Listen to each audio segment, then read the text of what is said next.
40 લાખની ગાડીને રેમંડના ગાભાથી સાફ કરનારા આપણે ગુજરાતીઓ.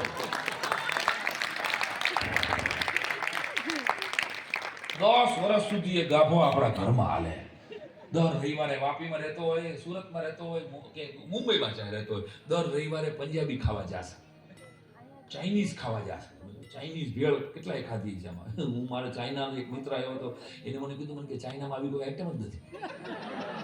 આ તમારી આઈટમ છે.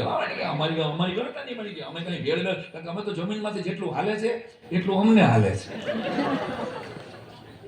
તો મને કે ચાઇનીઝ ભેળ આવી હોય જ નહીં. મને કે આ ભેળ આપણે હાથે નામ બાપ આપી દીધા, ચાઇનીઝ ભેળ ને મંચુરિયન ને આ ઓલું શું કે લબુ હોય નૂડલ્સ, હક્કા નૂડલ્સ. હા, દુકાને બહુ ભાવે અમારે હક્કા નૂડલ્સ.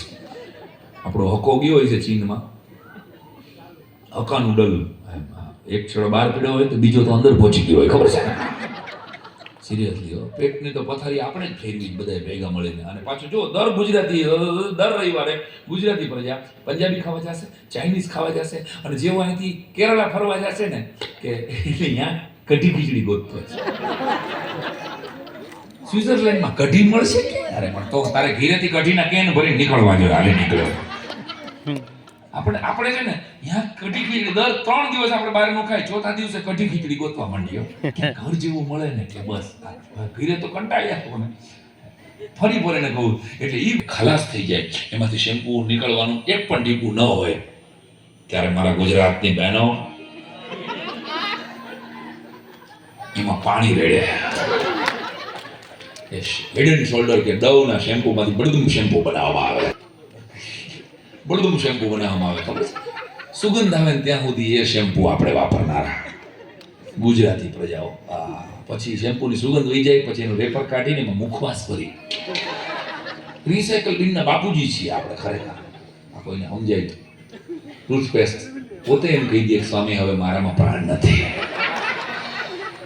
એમ ડાયટ મારી પ્રાર્થના સભા કરી નાખો. મારા ગુજરાતની બહેનો પેલા સાણસી લે છે, પછી જો હું નથી બોલ્યો, તમે લોકો બોલ્યા છે એટલે વાપીમાં આ થાય છે. આ બધાનો અનુભવ. વેલાણ ગળા છીક દઈ ગયો હોય ને, 10 રૂપિયાનું ટૂથબ્રશ હોય,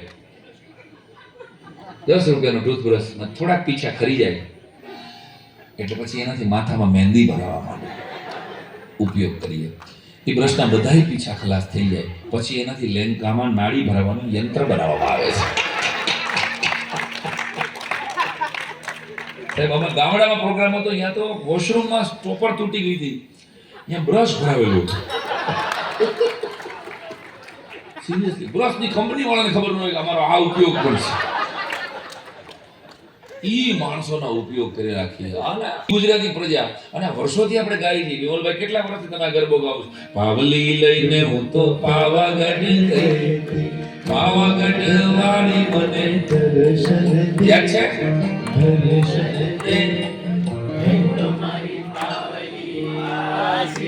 સાયરાભાઈ આલમપુર છેલ્લા 18-20 વર્ષથી તો ગાઈએ જ છીએ.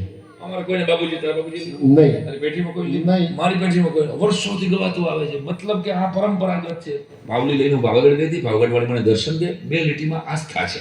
પણ the third line is the characteristic of the Gujarati communities કે માતાજી if you are not giving me the pavli then you have to back me the pavli, because no darshan no પાવલી. નાણાં મંત્રાલય બેઠું છે, નાણાંનો બચાવ કરવો પડે. ખોટી પાવલી ખર્ચાય નહીં કનુભાઈ સાહેબ, યાદ કર. આ ગુજરાતી પ્રજાની પેટર્ન છે. પરસેવાથી કમાયેલા પૈસા છે. માતાજી દર્શન ન હોય તો પાવલી ન હોય. માતાજી પાસેથી વાલથી હકથી પાવલી માંગનારી ગુજરાતી પ્રજા. હા, ઈ ગુજરાતી પ્રજાના મૂળ અને કુળના વડાપ્રધાન અને ગૃહમંત્રી પાસેથી પાકિસ્તાન ને કાશ્મીર જોઈ છે. અહીંયા કોઈ મણિનગર થી પાલડી સુધીમાં બસમાં જગ્યા નથી દેતું, યાદ કર. ઈ પ્રજા અને મોદી સાહેબ ભાગશાળીમાં ભાગશાળી વડાપ્રધાન છે. એક તાલીમ બનતી है ગુજરાત 18 કલાક કામ કરે એવા પ્રધાનમંત્રી દેશને આપ્યા છે સાહેબ. એટલે હું વિરાંજલીમાં કીધેલું કે સાહેબ આપતા હાજર હતા ત્યારે કે મોદી સાહેબ છે ને ઓર્ગેનિક લીડર છે એટલે દેશની તંદુરસ્તી સારી થઈ રહી છે.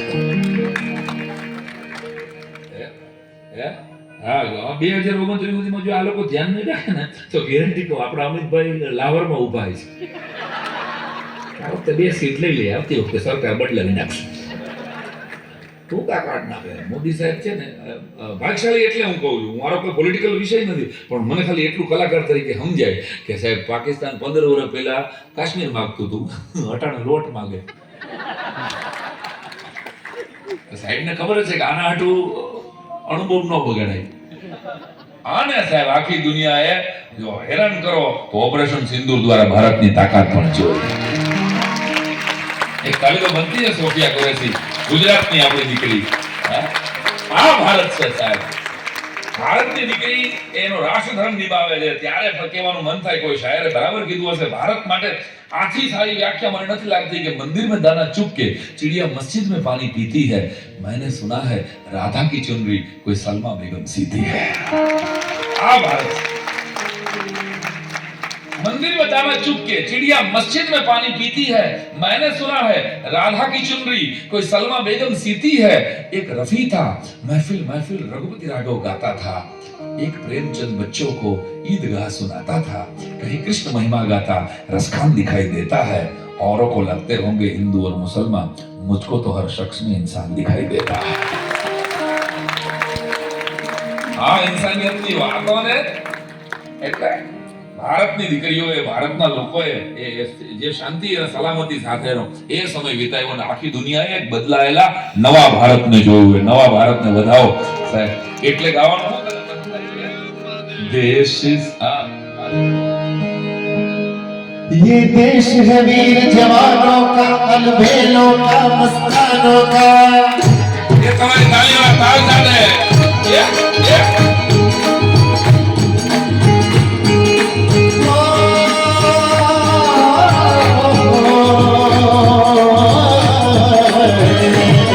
देश है वीर जवानों का, अलबेलों का, मस्तानों का.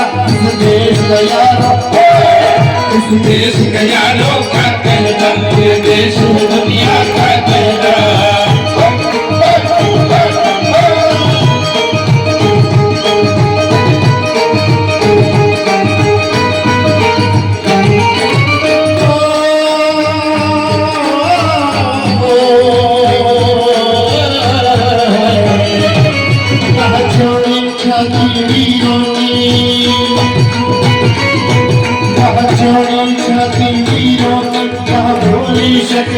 हीरो की यहाँ गाते हैं राजे, यहाँ गाते हैं राजे, मस्ती में मछली है तुम्हें मस्ती में.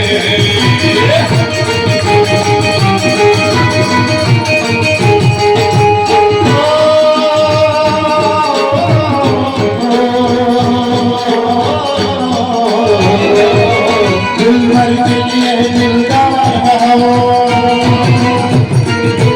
दिल भर के लिए दिलदार है वो, दुश्मन के लिए तलवार है वो.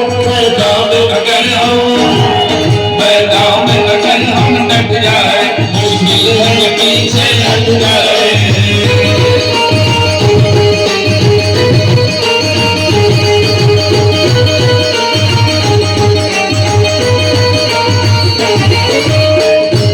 हर करम अपना करेंगे, हर करम अपना वतन दिल दिया